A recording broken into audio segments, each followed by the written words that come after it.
हमारे देश में एक कानून है। कानून ये है कि अगर आपकी कोई भी जमीन है या आपका कोई भी मकान है, ठीक है, अगर उसको कोई भी कब्जा कर लिया, ठीक है, तो आप जो है यानी क्या कर सकते हैं, और जो कब्जा कर लिया वह क्या कर सकता है। तो जो कब्जा कर लिया उसके लिए ये कानून है, वो है प्रतिकूल कब्जा कानून। प्रतिकूल कब्जा कानून क्या है? तो प्रतिकूल कब्जा कानून जो है यानी अगर आपकी जमीन को, आपकी संपत्ति को अगर कोई कब्जा कर लिया है और वो कब्जा खाली नहीं कर रहा है, वो मालिक होने का दावा कर रहा है, तो यही है एडवर्स पोजीशन यानी प्रतिकूल कब्जा कानून। संपत्ति आपकी है, उसके पास ना तो इस संपत्ति का कोई है ना कोई वसीयत है, ना कोई रजिस्ट्री है ना कोई वसीयत है, ना कोई रजिस्ट्री है, फिर भी वो दावा कर रहा है क्या कि वो संपत्ति का मालिक है। यही है प्रतिकूल कब्जा कानून।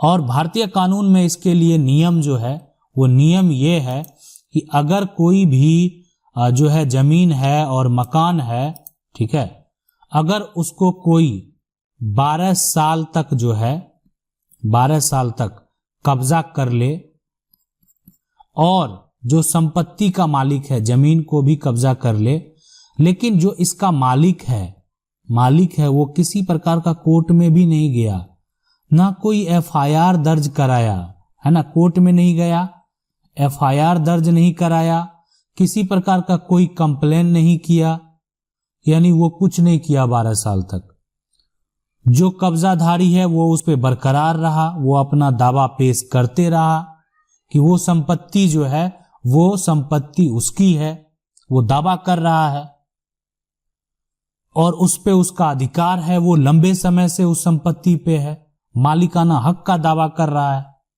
लेकिन जो संपत्ति का मालिक है वो कभी कोर्ट में नहीं गया, तो भारतीय कानून इसके लिए है, नियम यही है कि 12 साल तक अगर आप उस पे रहेंगे तो आप जो है एक तरह से अपनी सहमति से जो है कानूनी रूप से आपको एक अधिकार दिया जाता है, ठीक है, और कि आप जो है संपत्ति पे अपना दावा पेश कर सकते हैं। अब सवाल उठता है कि प्रतिकूल कब्जा कानून से क्या मालिकाना हक प्राप्त हो सकता है? अगर आप इस कानून का एक तरह से करें तो क्या मालिकाना हक प्राप्त हो सकता है? देखें, बहुत सारे कंडीशन है। ऐसा नहीं है कि जो कब्जा करने वाला है उसके पक्ष में फैसला नहीं हुआ, उसके पक्ष में भी फैसला हुआ है, लेकिन ऐसा भी है कि जो एक तरह से जो संपत्ति का मालिक है उसके पक्ष में भी फैसला हुआ है, तो दोनों के पक्ष में फैसला हुआ है। अब जो है यानी आप मालिकाना हक जो है अगर प्राप्त हो सकता है तो बिल्कुल हो सकता है। आप कोई जमीन पर मकान बनाकर रह रहे हैं, मकान पे आपका जो बिजली का एक तरह से जो कनेक्शन है वो है, आपका आईडी कार्ड का पूरा एड्रेस प्रूफ है, आपका जो एक तरह से राशन का जो कार्ड है ना, राशन कार्ड है, तो सारा कुछ उस मकान में है। संपत्ति का मालिक जो है कभी कोर्ट नहीं गया आपके खिलाफ, किसी प्रकार का एफआईआर दर्ज नहीं कराया, तो बिल्कुल प्राप्त हो सकता है। आप दावा कर सकते हैं, आप जो है संपत्ति के मालिक जो हैं उसके ऊपर केस फाइल कर सकते हैं। अब ये डिपेंड करता है कि कोर्ट का क्या जजमेंट होता है। कोर्ट का कुछ जजमेंट और हो सकता है, वो डिपेंड करता है जजमेंट के ऊपर, लेकिन यह एक आपको अधिकार है। अब आप कहेंगे कि क्या आपको ये हक प्राप्त हो सकता है, तो बिल्कुल हो सकता है या नहीं भी हो सकता है, वो डिपेंड करता है कोर्ट के फैसले के ऊपर और आपके पास क्या प्रूफ है और संपत्ति के मालिक के पास क्या प्रूफ है उसके ऊपर। अब सवाल उठता है कि अगर आप एडवर्स पोजीशन यानी प्रतिकूल कब्जा का दावा जो है कौन कर सकता है, और यदि आपको दावा करना है तो क्या करना होगा। तो देखें, सबसे पहले जो प्रतिकूल कब्जा का जो दावा कर सकता है ना, वो करने वाला कौन होगा? कब्जाधारी। वो जो है दावा पेश कर सकता है मालिक होने का, मालिकाना हक प्राप्त करने का, है ना, मालिकाना हक जो है प्राप्त करने का दावा पेश कर सकता है। कौन? जो संपत्ति को जो है कब्जा किया हुआ है, लेकिन अगर आपको दावा पेश करना है तो आपको सिविल कोर्ट जाना होगा, है ना। सिविल कोर्ट में जो है यानी आपको जो संपत्ति का मालिक है, जो इस जमीन का मालिक है, जमीन का जो मालिक है ना, उसके ऊपर जो है केस फाइल करना होगा। जो इस जमीन का मालिक है आपको उसके ऊपर केस फाइल करना होगा।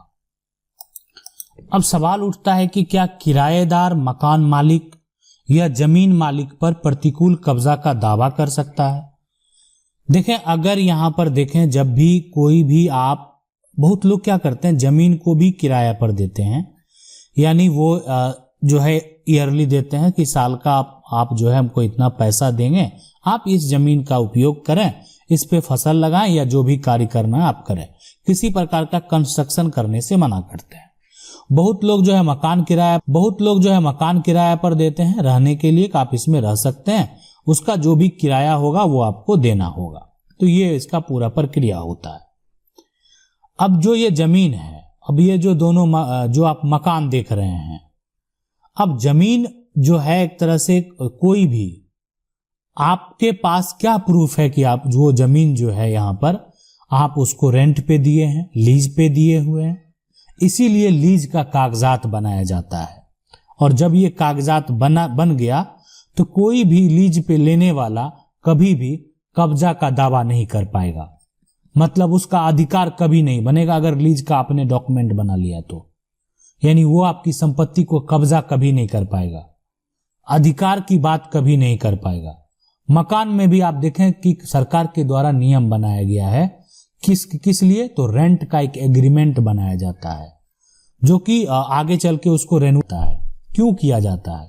कुछ तो कंडीशन रहा होगा जिसके लिए ये बनाने के लिए जो है बनाना जरूरी हो गया, और बहुत लोग इसको फॉलो भी करते हैं, बहुत लोग इसको फॉलो नहीं करते हैं, जिनका जो कम होता है, लेकिन करना चाहिए। एक बार भी आपको जरूर बना लेना चाहिए कि जिसको आप किराए पर दे रहे हैं वो, यानी आप एक रेंट, ठीक है, अगली बार आप ना भी बनाए तो एक प्रूफ है कि आपके पास जो वो व्यक्ति आया वो किराया पर आया।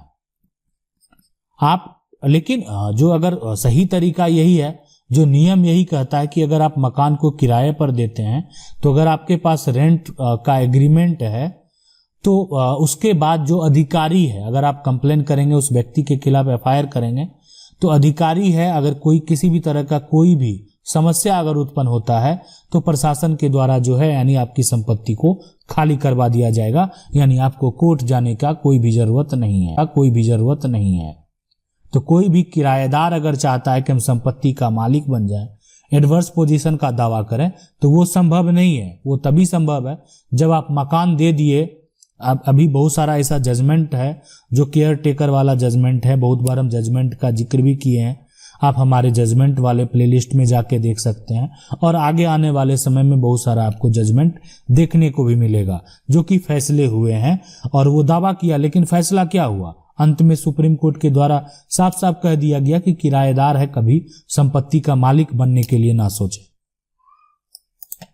तो प्रतिकूल कब्जा जो है, अगर उसकी सिद्धांत की बात करेंगे और कब्जाधारी जो है मालिक बन जाता है, तो साफ साफ मतलब यही होता है कि आप इसके मालिक जो है मालिक हैं और थे, और आपके पास इसका मालिकाना हक पहले था, लेकिन कोई आके इस पे जो है रहने लगा, है ना, इसका उपयोग करने, किसी भी तरह का कोई भी विवाद उत्पन्न नहीं किए और बाद में इसको छोड़ दिए, अच्छा ठीक है करने देते हैं।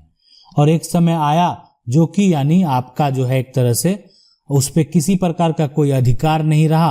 अब जो इसमें कब्जा करने वाला कब्जाधारी है वो अपने अधिकार का जो है बात कर रहा है, और आपने किसी प्रकार का कोई भी एफआईआर, कोई भी कंप्लेन नहीं किया, तो वो उसका मालिक बन जाता है।